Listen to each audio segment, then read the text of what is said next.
ಮದ್ವೆ ಫಂಕ್ಷನ್ಸ್ ಅಲ್ಲಿ ಮಾಡೋ ಅಂತ ಶಾವ್ಗೆ ಪಾಯಸ ನಮಗ್ ಮಾಡಕ್ ಬರಲ್ಲ ಅನ್ನೋರು, ಇನ್ ಸ್ವಲ್ಪ ಜನ ನಾವ್ ಮನೇಲಿ ಮಾಡ್ತೀವಿ ಬಟ್ 1 ಅವರ್ ಆಗಿದ ತಕ್ಷಣ ಅದ್ ಗಟ್ಟಿ ಆಗುತ್ತೆ ಅನ್ನೋರು ಈ ಒಂದ್ ವಿಡಿಯೋನ ಖಂಡಿತವಾಗ್ಲೂ ನೋಡ್ಲೇಬೇಕು. ಯಾಕಂದ್ರೆ ಸ್ವಲ್ಪ ಟಿಪ್ಸ್ ನ ಫಾಲೋ ಮಾಡಿದ್ರೆ ಯಾರ್ ಬೇಕಂದ್ರೂ ಈ ಪಾಯಸ ಮಾಡ್ಬೋದು. ಫಸ್ಟ್ ಒಂದ್ ಬಾಣ್ಲಿಗೆ 2 ಸ್ಪೂನ್ ತುಪ್ಪ ಹಾಕಿ ಗೋಡಂಬಿ ಮತ್ತೆ ದ್ರಾಕ್ಷಿನ ಚೆನ್ನಾಗಿ ತುಪ್ಪದಲ್ಲಿ ಫ್ರೈ ಮಾಡ್ಕೊಂಡು ಸೈಡ್ಗೆ ಎತ್ತಿಟ್ಕೋಬೇಕು. ನೆಕ್ಸ್ಟ್ ಅದೇ ಬಾಂಡಿಗೆ 1 ಕಪ್ ಶಾವಿಗೆನ ಹಾಕಿ ಗೋಲ್ಡನ್ ಬ್ರೌನಿಶ್ ಕಲರ್ ಬರೋವರೆಗೂ ತುಪ್ಪದಲ್ಲಿ ಚೆನ್ನಾಗಿ ಫ್ರೈ ಮಾಡ್ಕೋಬೇಕು. ನಾವ್ ಯಾವ ಕಪ್ಪಲ್ಲಿ ಶಾವ್ಗೆನ ಹಾಕೊಂಡಿದ್ವೋ ಅದೇ ಕಪ್ಪಲ್ಲಿ 2 ಕಪ್ ಬಿಸಿನೀರನ್ನ ಹಾಕಿ ಶಾವ್ಗೆ ನೀರನ್ನ ಹೀರ್ಕೊಳ್ಳೋವರೆಗೂ ಕುಕ್ ಮಾಡ್ಕೋಬೇಕು.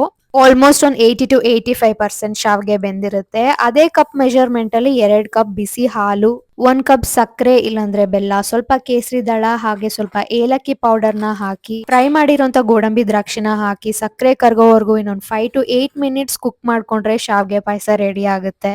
Actually it's very simple. ಯಾವ್ಯಾವ ಐಟಮ್ ಎಷ್ಟೆಷ್ಟು ಮೆಜರ್ಮೆಂಟ್ಸ್ ಅಲ್ಲಿ ಹಾಕ್ಬೇಕು ಅನ್ನೋದು ಒಂದ್ ನೋಟ್ ಡೌನ್ ಮಾಡಿ ಇಟ್ಕೊಂಡ್ರೆ ಸಾಕು. ಯಾರ್ ಬೇಕಂದ್ರೂ ಈ ಶಾವ್ಗೆ ಪಾಯಸನ ಮಾಡ್ಬೋದು. So if you are sweet lover, please go ahead and try this recipe.